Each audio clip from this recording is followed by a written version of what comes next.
Well, here goes the move. Gran Marino down the inside. He's going to get the pass made.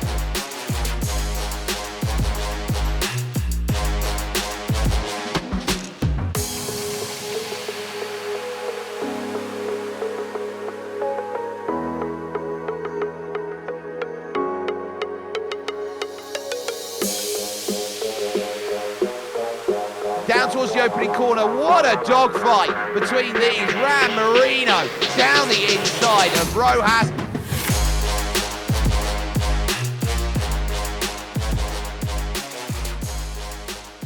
What up, racers? Rand here, back at it with another YouTube video to start the year off.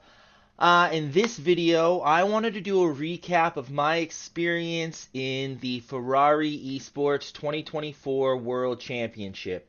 I was one of the few Americans that qualified through to the regional race competitive rounds and on to the finals. I obviously didn't get my ticket to Abu Dhabi, but I had an amazing experience competing with some of the best sim racers across all of the Americas, from South America all the way up to Canada. It was a multi-platform competition. I competed on Assetto Corsa, and me alongside a couple other Americans, one of them Max Bowman, who ended up being quite a formidable rival and an excellent racer to race against. There was some dirty racers that were in our mix, you'll see that. My goal for the championship, I didn't believe I was going to win. I don't have the fast lap pace, but I have good racecraft, and I've been sharing that a little bit on YouTube, and that's why I want to share this video, because one of the reasons I was able to finish my goal, which was being in the top 10 and being the top ranked American, was because of my racecraft. I was able to defend really well. I was able to use my head and make the right decisions when there was very heated battles going on. I was able to use technique to keep myself ahead where I needed to. Just not making mistakes. The same things I say in any other video. These are the things that get you there. Being prepared. Knowing what to do. I made some mistakes, and some of it had to do with things that had nothing to do with even in the race. It's things I could have done before the race even started that would have had me that much further ahead than my competitor. And these are the things I want to share with you that I think could help you if you want to start doing any sort of esports championship. So let's kick it off with the announcers were awesome. This was streamed on Ferrari's YouTube page. Having Ferrari shout out my name was amazing. It felt great. I loved it. And that's one of the reasons I would say this is a great thing to get into if it's something that you're thinking about doing. So here's them explaining. They're going to break down how the series structure worked. And this will help you see how it was a year-long championship that I put a lot of focus in, and basically I had foregone a lot of other series that I had liked to compete in to focus directly on this. Exactly the same right now. You get 30 participants from hot laps and regional qualifiers. They go into their races, and then it's the top 5 from each region. So you got 1 from Assetto Corsa, 2 from iRacing, and 2 from Assetto Corsa Competizione, who find themselves, of course, at Ferrari World Yas Island in Abu Dhabi for the grand finals on the 5th of December. So these first couple clips, they got me on camera quite a bit. I started somewhere like P12, ended up making my way up to P9 and then up to P7, fighting with another racer, Bruno Fantazzi, and then the other American, Max Bowman. What you'll see in these clips is me defending really heavily, having to do everything I can to stay fast with my technique, stay on the racing line, be confident that I can stay ahead of him by doing that. And when I couldn't, I had to make sure I was breaking the draft, I was attacking the apexes hard so he couldn't take the inside, defending the inside line obviously, and then just keeping your cool whenever you got a ton of pressure behind you. Here I am in the yellow car in front of Bruno Fantazzi here. That's me, R. Marino. I have a yellow Ferrari. I'll have a yellow Ferrari for the duration of the series. Any form of pointage out of this race that is there and possible. So there is going to be a sense that these drivers are looking at, well, what can I get out of this race? If I can't get inside the top 2, then I've got to look at the top 4, 6, 8, Top 10, that's the big boundary that everyone's looking at. Can I get a top 10? And Fantozzi here is doing just everything he can to try and pressure Ran Marino into a mistake on the brakes up at the corkscrew, and it's just not there. It's the two yellow Ferrari 488 Evos that follow in tandem at this moment as they try and consolidate their race, because the last thing they want to do is throw 2 and 1 point out the window and say I'd come away with nothing out of this race one. Yeah, absolutely. It's not just about points here for this race. Is it worth potentially losing it here as there's contact? Is it potentially worth risking losing it all and starting down in 23rd place for the next race? So, do you want to bag that 1 point and that 2 points? I don't know. Only Bruno can answer that question in this one. But yeah, let's see what he is going to do. Is he going to go for the 2 points, or is he going to settle for that one? But, maybe he can't settle, because we've got P11 coming for him pretty quickly. Yeah, Max Bowman is starting to get himself in. There's a spin, and I think that's going to be Peckley who's gone around there. So disaster for Peckley out there in this race. Gabriel Peckley now drops down the order. It opens the door up for Fantozzi to try and get this pass on Ran Marino, and he's not going to get that sorted, but he will defend up the hill towards turn 6. So suddenly add a tiny drop of chaos, and watch the powder keg ignite wide through the corner. Here goes Max Bowman up the hill. He'll get that one sorted. Yeah, this is where people, that is him being put off by that issue up in front. We were speaking earlier about how much of a risk versus reward track this is. You've got to be absolutely on the limit, but you can't put one little bit of your tyre off onto the horrendous stuff that is not tarmac here. Anything else other than tarmac, you're in trouble here at Laguna Seca. We've just seen that twice on the last lap alone. Yeah, we absolutely did, because Mauricio Lozano is down in 12th position now, and all the while the top two aren't seeing any of this out there at the front. They are 0.7 of a second, the gap between them, and 6 seconds clear of Emmanuel Lopez in 3rd position right now. Riding the brake through the middle of the corner is Max Bowman, and he's really trying to open up an opportunity. You can sense that he's got an innate aggression about him and the way that he drives, but not to the sense where he's making that car twitch through any of these corners. He is very much planted with the way that he drives. And would you say, Rory, that he is probably looking like one of those drivers who maybe didn't get the best qualifying he wanted, but the way that he is driving right now, he's got something in a race set that works for him? Yeah, he's driving like a man on a mission, much like Sadaka there. I suspect that these two guys weren't best impressed with their quali session, which so it'll be interesting when it comes down to that second quali session that we've got after race 2 to see where these two end up. Was it true that they didn't have the greatest quali session, or have they just got much better race pace than look at this. Being able to put? Yeah, let's see what he actually does here. Let's see, because running out of time here, 5 minutes left in this one. He's piling on the pressure here. He wants P7. Well, he's gone up and under at Rainy Curve, up and under at turn 10, round the outside of turn 11. They will drag race all the way to the Andretti hairpin, and he has got a fantastic run on Ran Marino here to get this sorted. Max Bowman now trying to scrap wing mirror to wing mirror as they dance on the brakes. Room given, no there isn't. Contact there for Bowman, and suddenly Fantozzi says, I want a piece of this action. Looking to that inside turned outside for turn 3, and ultimately can he use the grip there from the rear spoiler to give him what he wants? He's still got a chance. Front to rear contact between them, but somehow Bowman holds on to it.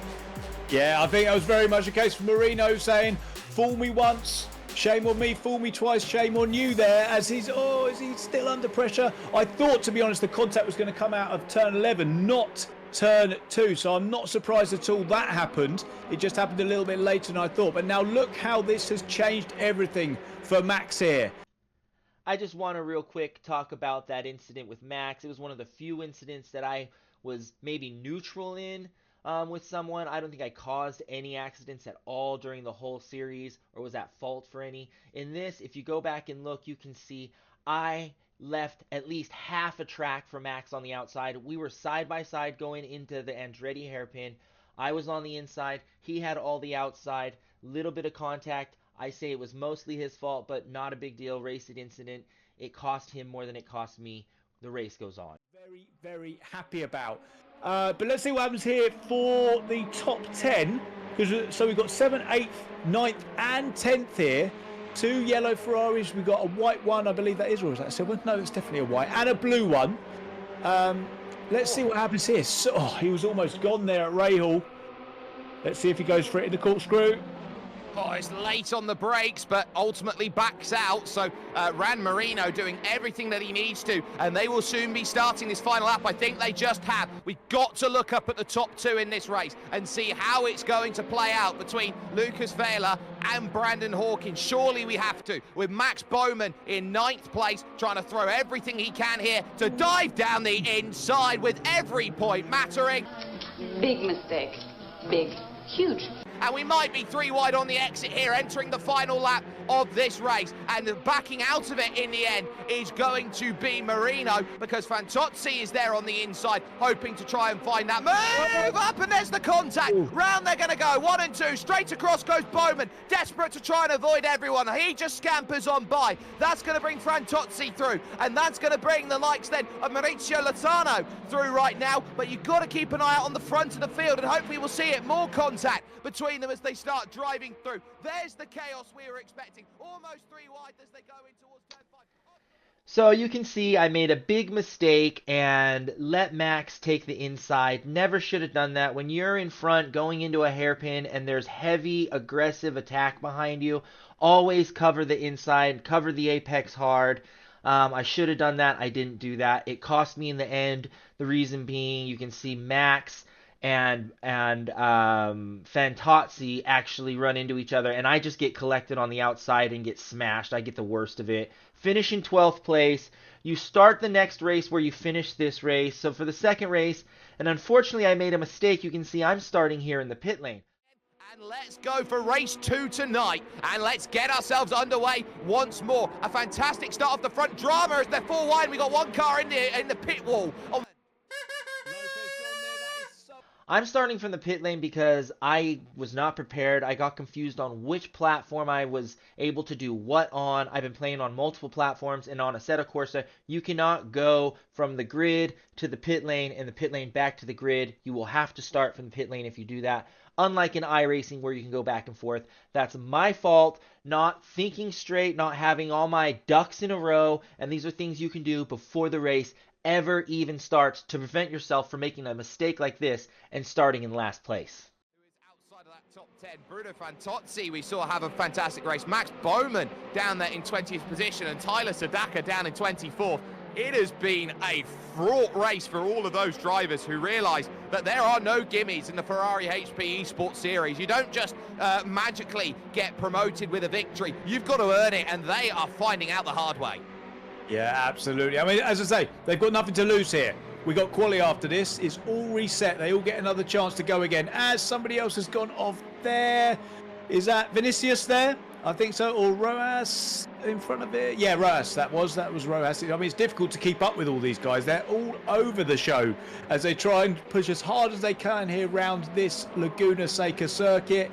1 inch wrong, and they are in big trouble, and we're seeing that so often today. But this will be fascinating to see. Max is on an absolute mission here. I think he's going to be chucking it sooner rather than later. Well, you need 3 pairs of eyes to work out what's going on in the background. I think that was Vinicius potentially running off the road, or maybe even, yes, it was Raul Vinicius off the road there in the background, having a massive moment. But he thinks better of it because he wants to drive to the line. But he is going to be out of time again. 2 from 2.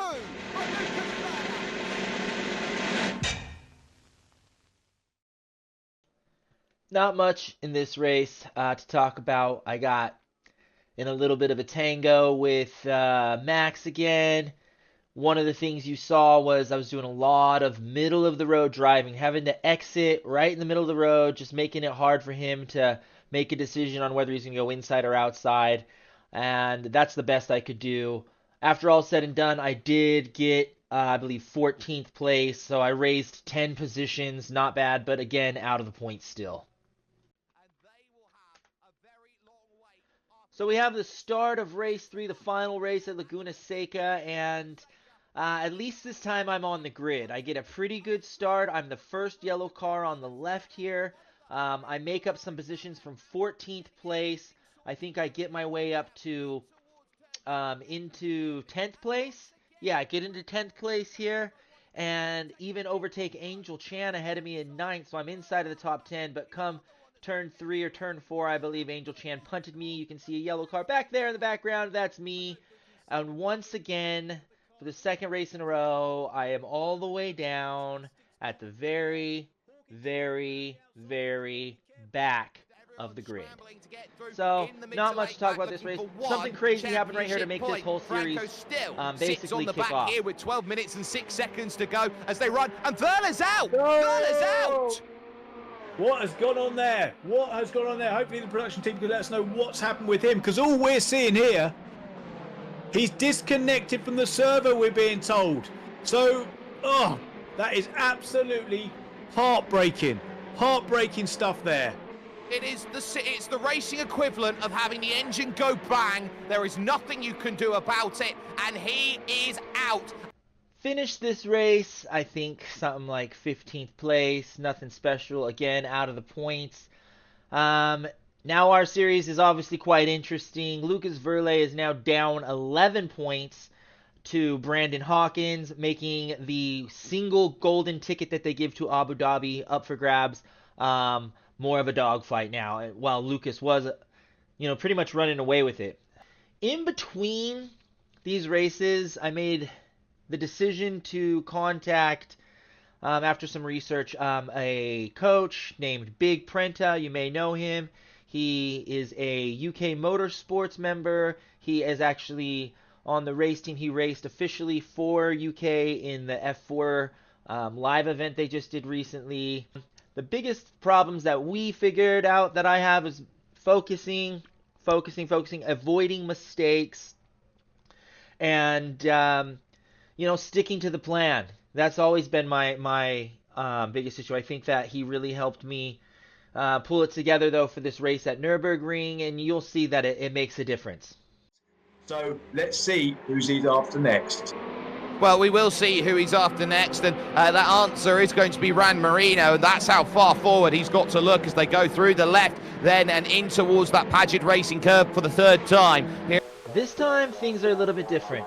I feel a lot more confident in my speed around the track, that I don't have to make as many defensive moves, which keeps my pace up and keeps me towards the front of the pack a little bit more. You'll see I have to do a lot of defensive driving, but I'm driving with a little bit better technique this time, and I'm able to work my way up into the points. Looking left and right at the Schumacher S, not a traditional place to pass, but thought I almost had one. Yeah, you can see him there, he's flashing his lights and everything. He really wants to get past as quickly as possible, but he needs to get it done because he's got Marino right behind us. He runs well out wide there, and he's going to bring Marino straight back into play. I expect to try and undercut him here. But as we say, we are at the endurance version of the Vidal chicane, so it's extremely difficult. There's less of a breaking point here, but let's see if he goes for it anyway. Well, here goes the move. Ran Marino down the inside is going to get the pass made here at the Vidal chicanery. 9 minutes on the clock then, and looking to fight back at the end corner. There's a car off there, and that's very dramatic for Angel Chan, who's in the gravel and now finds himself dropping down the order. Has he just had a moment out there with the curbs, or did Bowman get close to him? I'm not quite too sure, but dramatic nevertheless. Down towards the opening corner. What a dogfight. It's a little bit of gate and then fake. Between these, Ran Marino down the inside of Rojas, but here comes back the up and under into the arena. Now it's the long road of 2, the long road of 3, and 4 that becomes important. The long road of 2 is made, and good intentions were there from Ran Marino. He's now 8th. Yeah, great move there. He can afford to go deep there at turn number 1 because there's no chance you're going around the outside at turn number 2. You do risk having a cutback at turn number 3, which he tried, but he's got the move done and he can start looking forward. Well, I think actually he'll end up looking backward, to be honest. It looks like an absolutely incredible fight back there. Absolutely fantastic from Lucas. Much better result this time. The 4th race, which is the first race at the Nürburgring. We're doing 3 races here. I'm in the points. I got points on the board. I'm now going to start 8th place in the second race.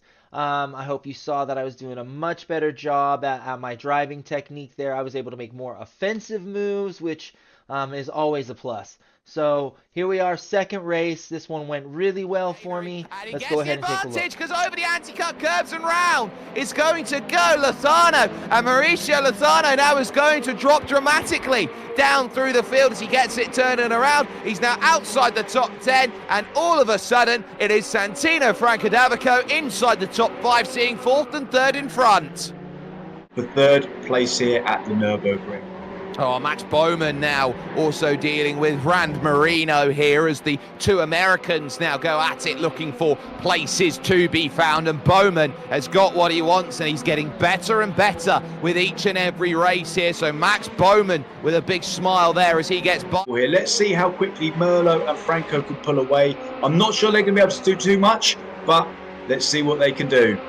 Bowman now hoping to find his pass on Rand Marino down the hill towards the opening corner once again, looking to take that downhill launch, get the drive off the exit, middle of the road driving into the arena then by Rand Marino, and he is doing what he can at this stage to hold his station and takes the big curb wide line, does Bowman, looking to try and really maximise his exit of 3 into turn 4, can't quite get it, and off and away they go once more. That is not quite what Bowman was hoping for, but he's got something quite nice. Brandon Hawkin here at over the halfway stage, almost 2/3 stage, is now dropping back out of the slipstream range here, and this is big in the context of this championship. 1.4 seconds. There's only 5 minutes left. However, there's quite a lot that can happen, as we have seen.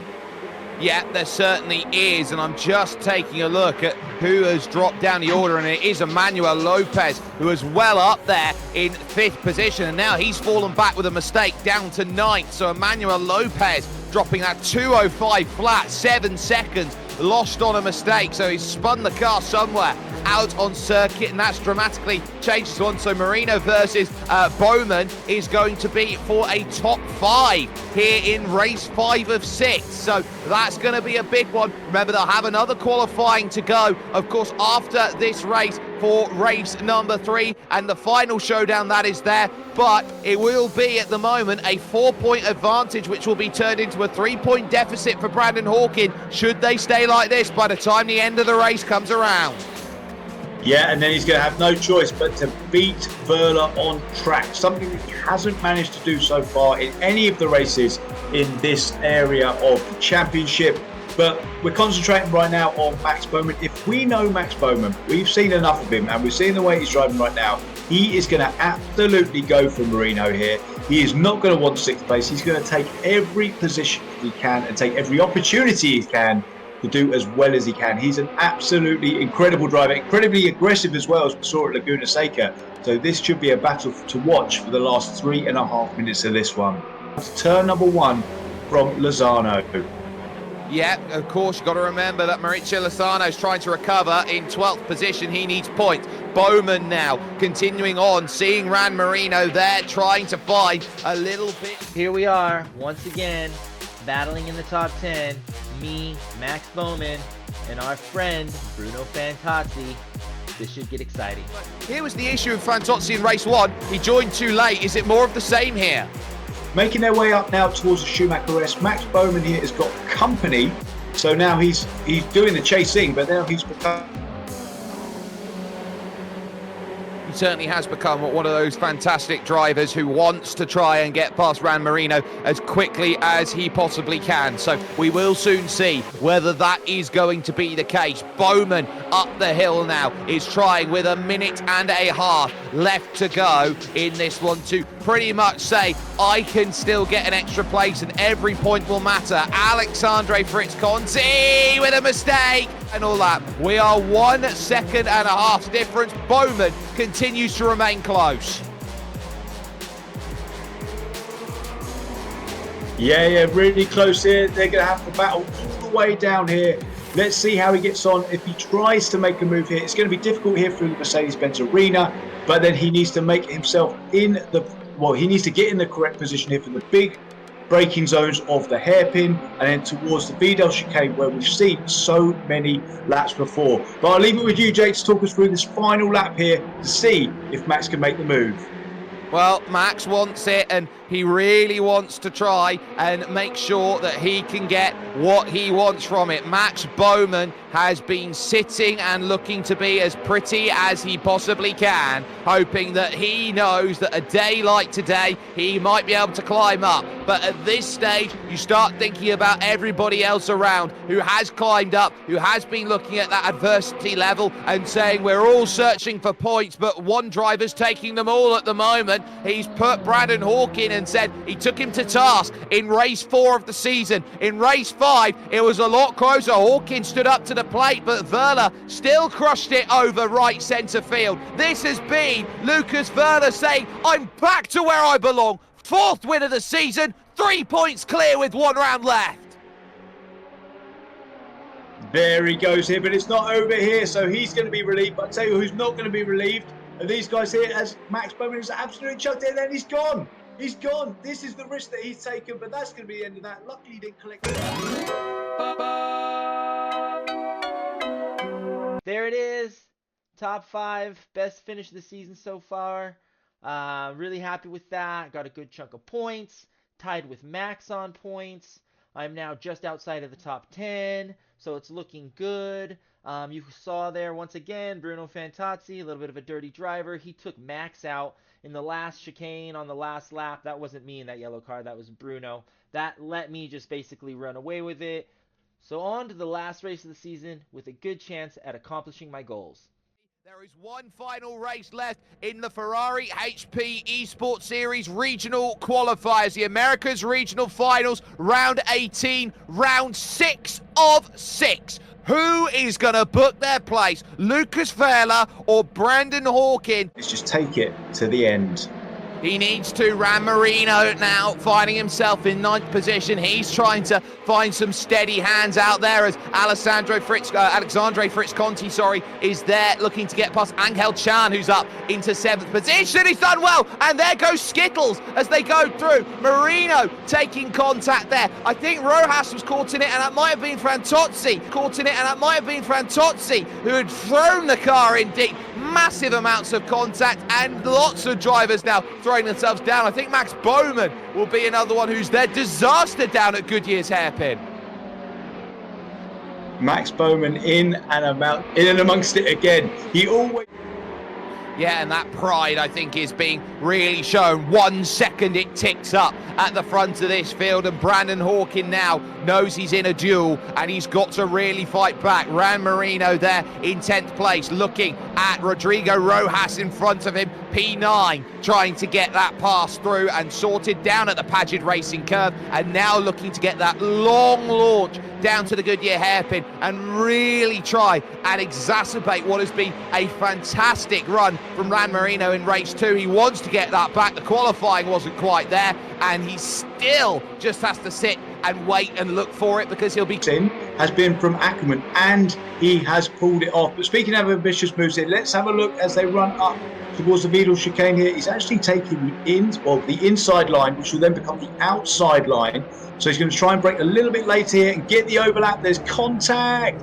He's made it through that. Oh, but the car behind did not. So they've both come through, and he's got the job done just. Everyone there from 9th on back has scattered at 6s and 7s, trying to get out of the... This man has delivered. Lucas Verla will now take the final corner, and welcome to Abu Dhabi. He will go the final entrant in the grand final.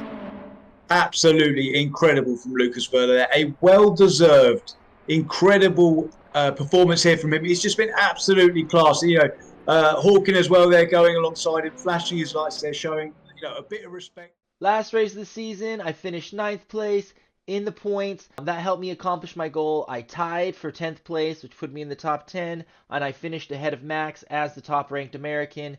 You can see I had a little tango with Rojas in the chicane there on one of the last laps. Again, I think that was just a racing incident. I was well inside and left space. And in that situation, I have to say, the rule is you have to leave space. you don't have to give them an advantage. I gave him space. He's the one who did not take advantage of that space. And if you're on the outside and you don't use the space given, you're going to lose out every single time, pretty much. So, really happy with this season.